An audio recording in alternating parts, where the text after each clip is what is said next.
কাজ করা শরম নাই। এক সময় কাজ করতে গেলে খুব শরম লাগতো, মনে মনে ভাবতাম যে মাদ্রাসাত লেখাপড়া করছি, তারপরে মসজিদ মাদ্রাসাত কয়েকদিন খেদমতো করছি। তো আগে মনে করতাম, ভাবতাম মাদ্রাসাত লেখাপড়া করার পরে যদি খাম কাজ করি মানুষে কিতা কইব, শরম,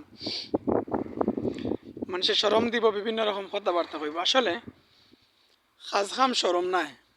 যেমন আমারে দেখো, এক সময় দেশও আসলাম, কাজ কাম করছি, আর এখন বিদেশের মাটিতে ইয়া, বিদেশে ইয়া, প্রবাস জীবনও ইয়া কাজ কাম করি। আর মানে কাজ কাম বলতে কিতা, যেটা যে সময় যে কাজ পাই আর ওই সময় ও কাজও করি। আর যে বর্তমানে কাজ করতে করতে হঠাৎ দুই একটা মানুষের কথা মনে হইল, যারা ইমাম হলরে নিয়া বিভিন্ন রকম কুরুচিপূর্ণ কথা হল হইরা। যেমন বিএনপির ইতারে নেতা কইতাম নি না কিতা কইতাম, বাসায় পাইয়ান না, ফজলু মিয়া না কিতা একটা, আর একটা খালেদা জিয়ার উপদেষ্টা না কিতা আছিল, আমি নাম জানি না। তো আমি ছবি দিয়ে রাখবো। ঘটনা হইল, ইমাম হলের নিয়ে কুরুচিপূর্ণ বক্তব্য হল দিছে, আপনারা সবে শুনছেন, সবে জানেন। গরমের মাঝে কথা কইতাম পারিয়ান না। আমি কইতাম যে আর ইমাম হল যারা আছেন, আমিও এক সময় লাইনেও আসলাম, আমিও এক সময় ইমামতিও করছি, কিন্তু বর্তমানে ইমাম হলর কোনো দাম নাই, ইমাম হলর কোনো মান নাই।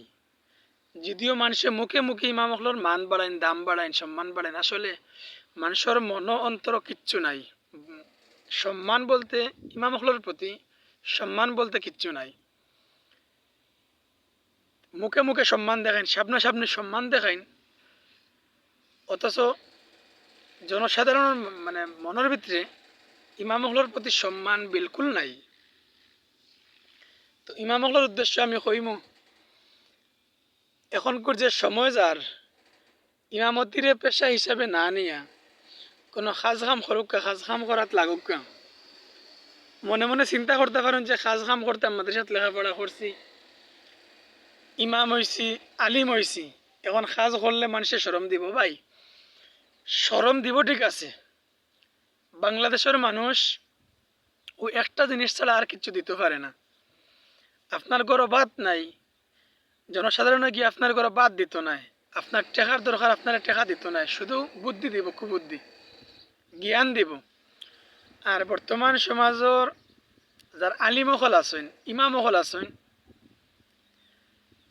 আর ইমামহলর যে বর্তমান যে বেতন, এই বেতন দিয়া ইমামহল চলে কিলে আমি প্রবাস হওয়ার পরে বুঝলাম যে আমি প্রবাস হওয়ার পরে হোক আর বেশক ইমামহলর তুলনায় তো কয়েক গুণ বেশি বেতন খামাই আর পাই আর রুজু করেন ইনশাল্লাহ, আলহামদুলিল্লাহ। কিন্তু এত টাকা ইনকাম করার পরেও আমি এবং আমার ফ্যামিলি ঠিক মতো চালানো সম্ভব না।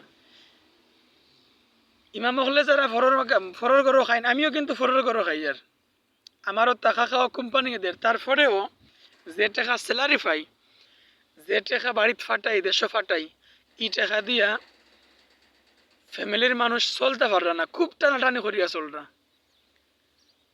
যদি আমার মতো একজন প্রবাসী যদি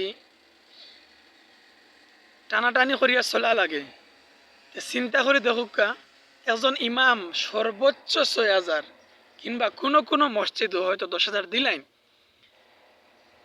তারা কিরকম চলে, তারা কিরকম জীবনযাপন করে।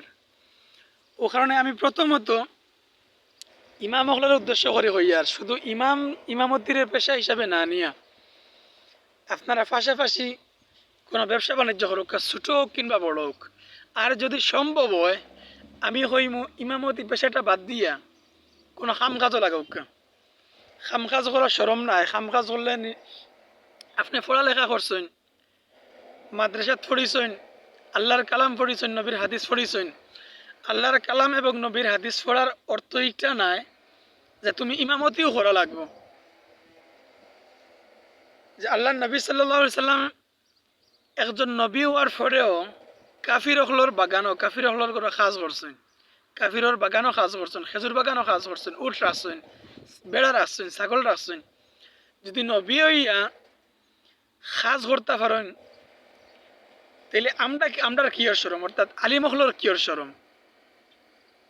তুমি আলিমহলরের উদ্দেশ্য করি, বিশেষ করে ইমাম যারা আছেন, ইমামতি পেশায় যারা আছেন, আলিমহল যারা শুধু ইমামতি করা, আমি কইমু ভাই ইমামতি পেশাটারে বাদ দিয়া কোনো একটা হাতের হাত শিখিয়া খাজাম করুক। খাজাম করলে আপনি নিজেও চলতে পারবা, পরিবারও চালাইতে পারবা। আমি আবার ভিডিও দিয়ার একটা কাহিনী শুনিয়ে, একটা কাহিনী দেখিয়ে আমার নিজের কাছে খুব কষ্ট লাগছে যে একজন ইমামে শুধু তার আর্থিক অবস্থা খারাপ হওয়ার কারণে, বেতন কম থাকার কারণে, অসচ্ছলতার কারণে স্বামী স্ত্রীর মাঝে তালাকর পর্যায়ে গেছে গিয়ে। স্ত্রীও স্বামীর ঘরে থাকতে চাইলে না, স্বামী অর্থাৎ ইমামে তার বউরে রাখতে চাইলে না, শুধুমাত্র অভাবের কারণে। যদি ইমামর অভাব না থাকতো তে সাড়াসাড়ি হইতো না। যদিও সাড়াসাড়ি না হয়েছে, কিন্তু শুনিয়া খুব কষ্ট লাগছে, যার কারণে ভিডিওটা করা।